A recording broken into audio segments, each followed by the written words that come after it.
नमस्कार, जोहार। आप देख रहे हैं झारखंड स्वतंत्र खबर।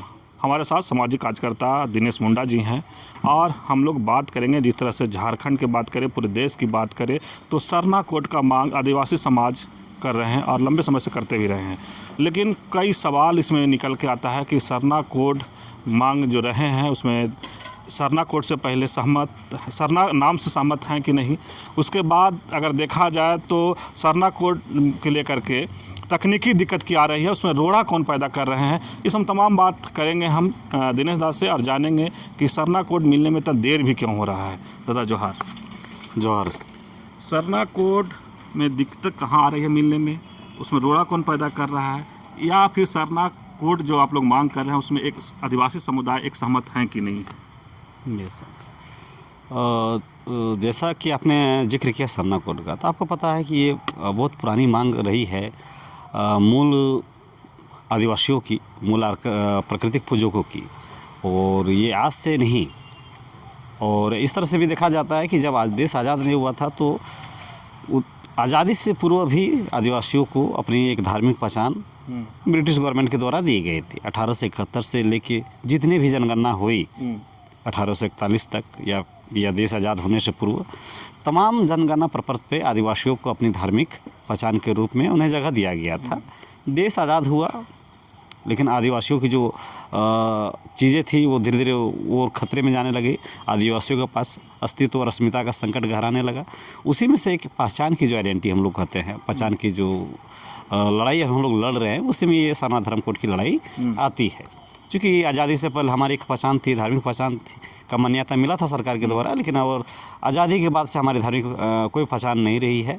और लगातार सरकारी कागजातों में से हमें बेदखल करने का प्रयास किया जा रहा है, रिकॉर्ड से बेदखल करने का प्रयास किया जा रहा है। आप जाति बनाने जाइए तो तमाम तरह के टेक्निकल प्रॉब्लम्स इस तरह से क्रिएट कर दिया जा रहा है कि हम खुद सरना आदिवासी हैं या फिर आदिवासी हैं, मूल आदिवासी हैं, हम कहीं भी वो दर्ज नहीं कर सकते हैं। तो इसी को लेके हमारी धार्मिक पहचान की लड़ाई हमारे समाज के लोग लंबे समय से लड़ रहे हैं और ये लड़ाई मुझे लगता है कि आगे चलती रहेगी। अब आते हैं हम आपके मूल सवाल पे कि आखिर इसमें तकनीकी दिक्कत क्या है। देखिए, सबसे बड़ा दिक्कत यहाँ पे है कि अभी वर्तमान समय में जितने भी धर्म कोड लागू है भारत में, एक नया धर्म कोड देने में सरकार को दिक्कतें आ रही है। उनका कहने का ये है कि जो जनरल रजिस्ट्रार ऑफ इंडिया हैं, उनका कहना है कि 100 से ज़्यादा आवेदन आदिवासी धर्म कोड के नाम पे उनके पास अप्लाई हुआ है। अब सबको तो धर्म कोड दिया नहीं जा सकता है, ना वो संविधान सम्मत है ना व्यवहारिक है। ये कहना है जनरल रजिस्ट्रार ऑफ इंडिया का, यानी भारत सरकार का कहना है कि इतने सारे आवेदन जो आए हैं आदिवासी धर्म कोड के नाम पे, तो ये व्यवहारिक नहीं है कि हम सबको दे पाए। ये तकनीकी रोड़ा वो भारत सरकार के द्वारा गिनाया जाता है। तो वो कहते हैं कि आप अगर एक मत हो के कोई एक धर्म कोड का मांग अगर करते हैं तो ये थोड़ा पॉसिबल है, तो आप लोग जाइए और सर्वसम्मति के साथ एक धर्म कोड का मांग कीजिए, तो हम लोग उसको देंगे या उसको लागू करेंगे।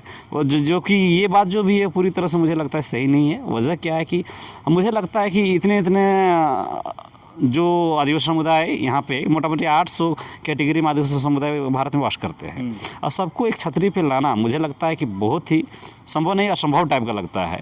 तो ये एक एक्सक्यूज़ कर सकते हैं भारत सरकार का कि किस तरह से आदिवासियों को उसके पहचान से दूर रखा जाए। तो सीधा सीधा एक्सक्यूज़ देते हैं कि आप एक मत हो कहिए, यानी हम लोग जो ठेठ भाषा में बोलते हैं, नौ मन घी जमा होगा ना राधा नाचेगी, उस टाइप का स्थिति हमारे सामने उन लोग ला के खड़ा कर दे रहे हैं। लेकिन मैं ये कहना चाहता हूँ भारत सरकार से, ये जनरल रजिस्ट्रार ऑफ इंडिया जो हैं उनको, कि आप सकारात्मक पहल कीजिए। आपको तो पता है ना जी, 15 करोड़ आसपास भारत में आदिवासी वास करते हैं। तो किस तरह से उनकी धार्मिक पहचान को संरक्षित किया जाए, किस तरह से उनके धार्मिक पहचान को पेपर में लाया जाए, कागजात डॉक्यूमेंटेशन किया जाए, ये तो भारत सरकार को पता है। तो आप ऐसा क्यों नहीं करते हैं कि अगर हमको आप धर्म कोड नहीं देते हैं तो आप हमारे संरक्षण के लिए कुछ पॉजिटिव इनिशिएटिव लीजिए, एक्शन लीजिए, ताकि हमको लगेगा कि आप हमारे प्रति ईमानदार हैं।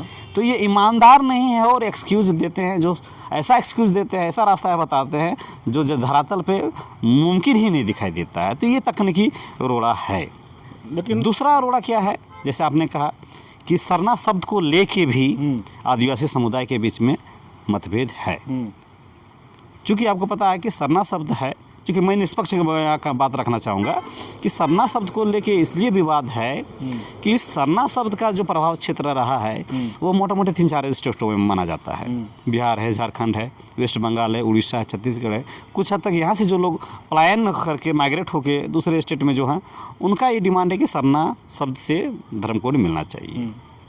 लेकिन जो इसका जिनको मतभेद है कि नहीं, ये जो सरना शब्द है ये जो पूजा स्थल का है तो पूजा स्थल के नाम से क्यों दे। लेकिन मेरा एक मानना है कि बेशक ये शब्द जो है, शब्दों का चयन सही से नहीं किया गया है।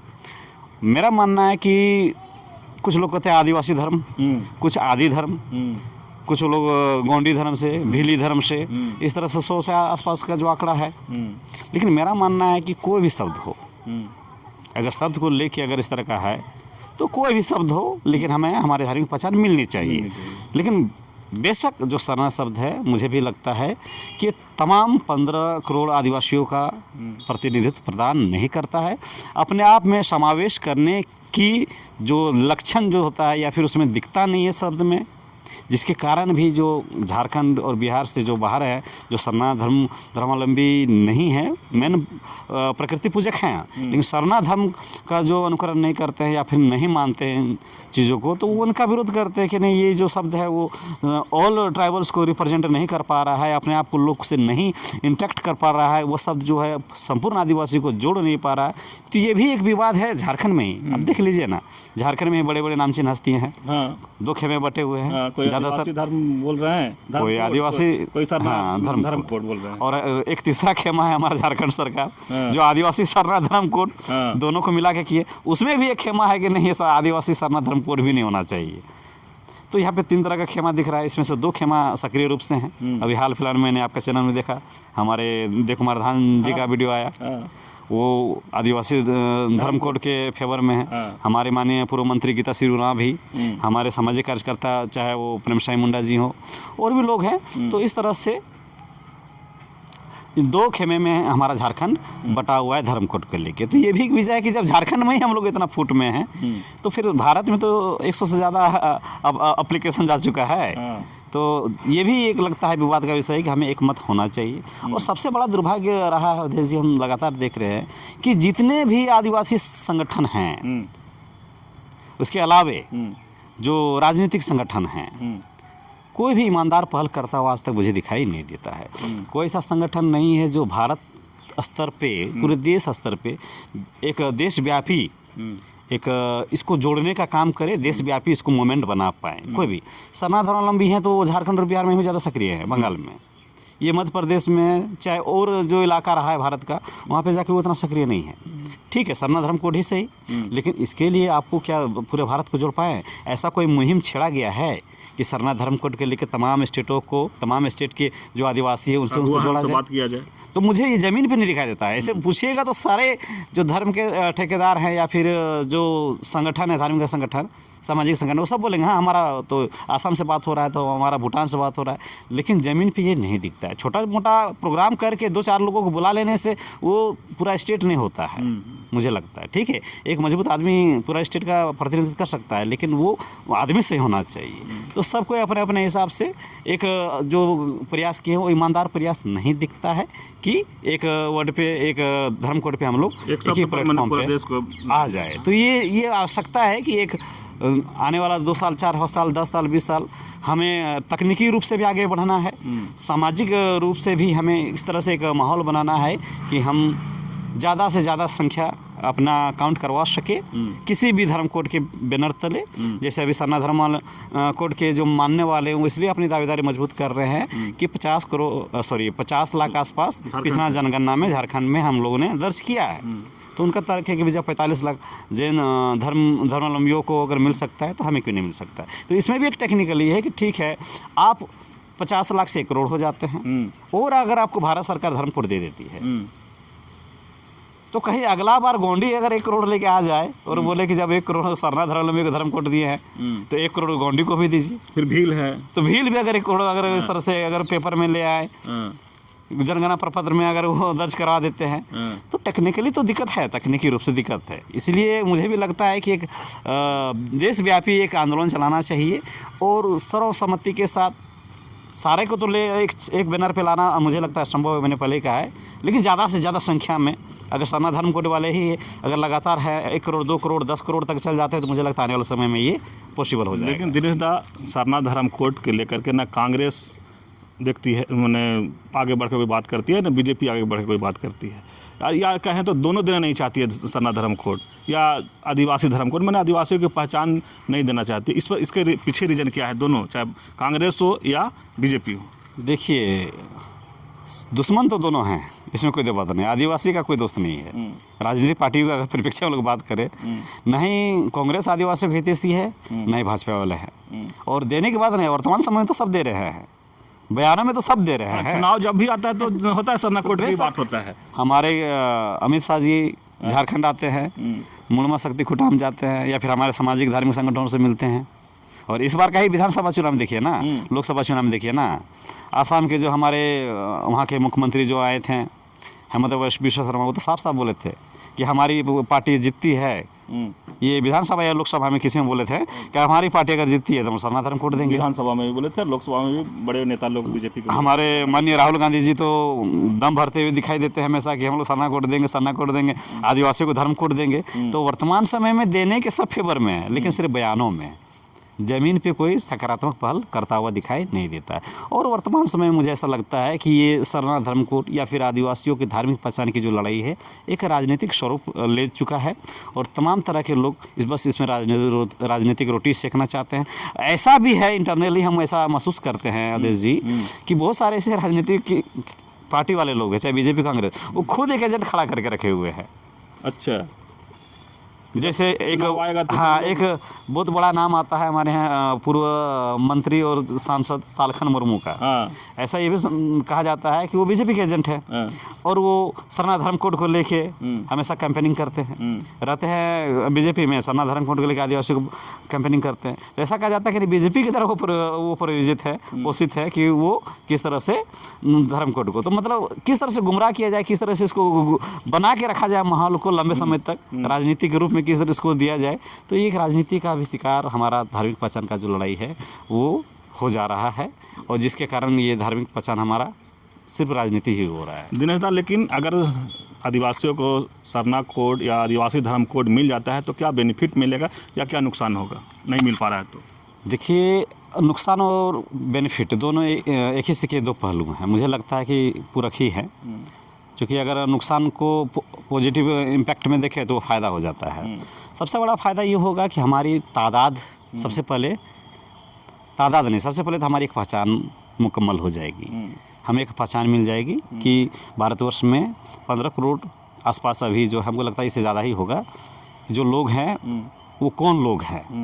जिस तरह हिंदू, मुस्लिम, सिख, ईसाई, पारसी को एक पहचान मिला हुआ है, तो हमारा एक व्यक्तिगत आइडेंटिटी, धर्म के परिप्रेक्ष्य में हमारा एक आइडेंटिटी मिल जाएगा। दूसरा क्या होगा कि जब हमें आइडेंटिटी मिलेगी तो हमारी काउंटिंग भी होगी।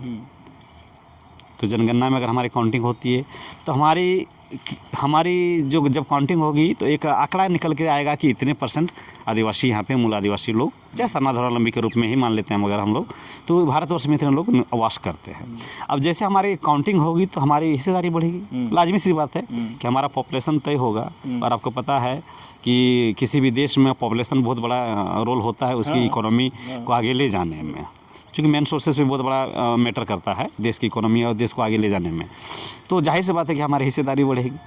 जब हमारी हिस्सेदारी बढ़ेगी तो चाहे वो राजनीति में विधानसभा हो, लोकसभा हो, नगर निगम चुनाव हो, पंचायत चुनाव हो, हर जगह पे हमारी दावेदारी भी बढ़ेगी। लेकिन और भी है कि आज हमारा क्या जनसंख्या कम हो रहा है, ऐसा नहीं है। क्या आदिवासी समुदाय शादी विवाह नहीं कर रहा है, बच्चे पैदा नहीं कर रहे हैं? पॉपुलेशन तो बढ़ ही रहा है, लेकिन जिस रेशियो में हमारा पॉपुलेशन बढ़ना चाहिए था उस रेशियो में अन्य समुदाय की तुलना में वो कम दिखाई देता है। इसके पीछे भी खेल है। खेल क्या है कि अगर आदिवासी की संख्या कम होती है और गैर आदिवासियों की संख्या ज़्यादा होती है तो जैसे बात है कि डेमोग्राफी भी चेंज होता है। तो नुकसान क्या है कि अगर मान लीजिए किसी जगह खुटी या 5th शेड्यूल एरिया रांची को ही देख लीजिए या खुटी को लेते हैं 5th शेड्यूल एरिया है, लेकिन अभी क्या किया जा रहा है कि वहाँ पे लगातार आदिवासियों की संख्या को कम दिखाने का प्रयास किया जा रहा है और किया भी जा रहा है, लोगों को बसाया जा रहा है, डेमोग्राफी चेंज किया जा रहा है। अब 26 में परिसीमन होगा, विधानसभा सीट घटाए जाएंगे। तो विधानसभा की सीट घटना मतलब क्या है कि आपके जो राजनीतिक आरक्षण है उससे आपको बेदखल कराया जा रहा है। तो ये भी है कि हमारी जो हिस्सेदारी होनी चाहिए थी, जो होगी, क्योंकि हमारा अपना आंकड़ा मालूम नहीं है, हमारी हिस्सेदारी मालूम नहीं है, तो इसलिए हमारे राजनीतिक अधिकार हो, सामाजिक अधिकार हो, संवैधानिक अधिकार हो, वो भी हमसे लूटने का प्रयास किया जा रहा है। तो हमारी अगर आंकड़ा सही होगा तो ये सारा चीज़ें में पॉजिटिव असर देखने को मिलेगा हमारा समुदाय में। लेकिन दिनेश दा, एक और बड़ी बात है कि जनगणना जब होगा तो कहीं ना कहीं क्या, अगर हम इस बात को समझ पा रहे हैं कि जैसे हम गांव गए जनगणना में तो आदिवासी हैं, वो अपना नाम बताए, और जो करने वाले हैं उस आदिवासी समाज से नहीं है। ऐसा तो हर जगह नहीं होता कि BLO आदिवासी समाज से ही रहें, तो हिंदू में वो अगर देखे कि हिंदू में टिक कर दिए, तो ऐसा भी तो नहीं ना कि उसके लेकर के भी कहीं ना कहीं जनगणना में जाती जनसंख्या में असर पड़ रहा है। जैसे कि ये तो बड़ा मामला है और कई तरह के आवेदन मुझे लगता है कि जनगणना कमिश्नर बोले या जनगणना के जो बड़े अधिकारी होते हैं, मतलब चुनाव आयोग के बड़े अधिकारी हो गए, इन लोग के पास कई बार इस तरह का आवेदन गया है, संज्ञान में उनको है। जनगणना में भी बहुत बड़ा खेला है। अगर सही तरीके से जनगणना को धरातल पे लाया जाए तो मुझे लगता है ये 15 करोड़ 20 करोड़ भी हो सकता है, क्योंकि आपको मालूम है कि यहाँ एक पलायन बहुत बड़ी समस्या है, रोजी रोटी का मामला बहुत बड़ा समस्या है यहाँ पे। ज़्यादातर एक एक घर के अगर 4 जुआ हैं तो 3 जुआ तो इतना है कि वो बाहर में रहते हैं। अब बाहर में रहते हैं तो उनको उस तरह का एक व्यवस्था मुहैया नहीं किया गया है कि वो अपने आप को सरना या फिर आदिवासी दर्ज कर पाए। अब आसाम में ले लीजिए ना, यहीं के लोग गए हैं ना, 50 से 60 लोग हैं, 60 लाख आदिवासी जो अपने आप को सरना धोरावलंबी के रूप में मानते हैं। क्या उनकी गिनती आदिवासी में होती है? सोचिए ना, 50 से 60 लाख का खेला तो यहीं पे हो गया।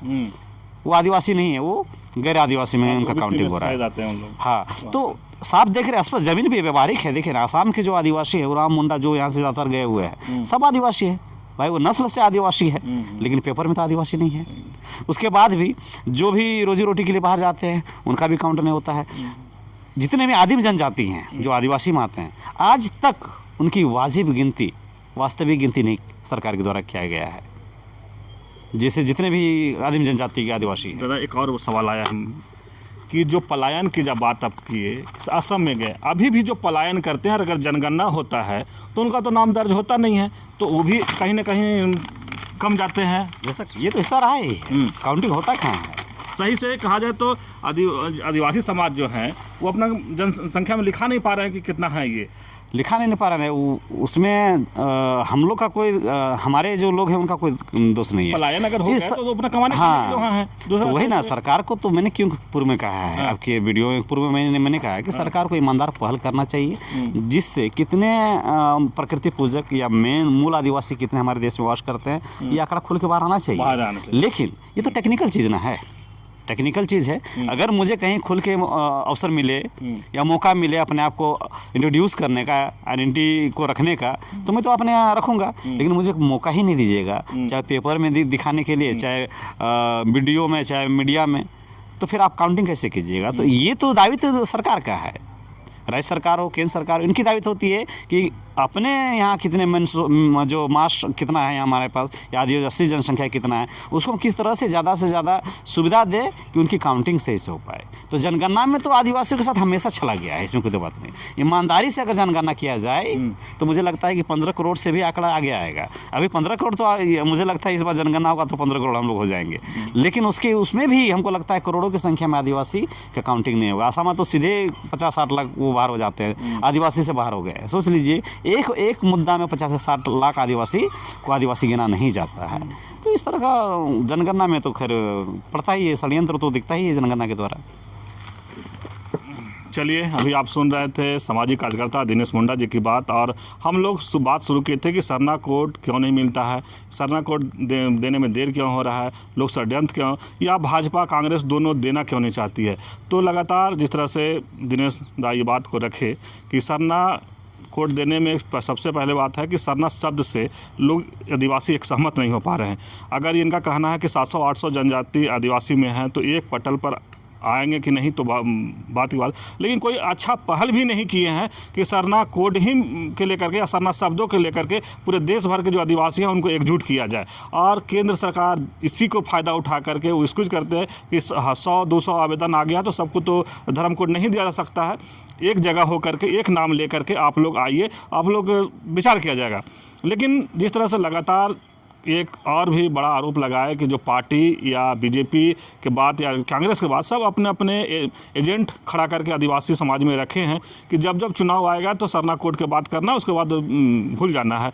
अब लेकिन कुछ ऐसे लोग हैं कि से भील हैं, गोंडी हैं और कई लोग जैसे नाम लिए दिनेश दा, अगर इस सब कोई अगर अपने अपने एप्लीकेशन लेकर के आते कि हमको भी धर्म कोड मिलना चाहिए, हम लोग को भी धर्म कोड, तो इसीलिए कहीं ना कहीं केंद्र सरकार इसका फ़ायदा उठा करके और सरना कोड या आदिवासी धर्म कोड देने में ये हो जाता है। लेकिन अब देखना होगा कि एकजुट एक पटल पर एक जगह लोग आदिवासी समाज आते हैं कि नहीं, अपनी बातों को रखते हैं नहीं कि एक शब्द पर जो भी शब्द हो उस पर तय करते हैं कि नहीं कि आदिवासी को किस शब्द से पहचान मिले। अब ये देखना हो कि आदिवासी समाज कितना जल्द तय करते हैं। और जिस तरह से कल का एक वीडियो था उसमें लोग बोले कि हम लोग आपस में बैठेंगे, तय करेंगे कि कई लोग कहें कि आदिवासी धर्म कोड मांग रहे हैं तो कई लोग कह रहे हैं सरना कोड मांग रहे हैं। लेकिन इसी पर जब दिल्ली गए थे तो उसमें भी लोग बात किए हैं। अब देखना होगा कि कितना जल्द आदिवासी समाज पूरा देश में एक राय बनाते हैं और अपना पहचान कोड अब कहेंगे हम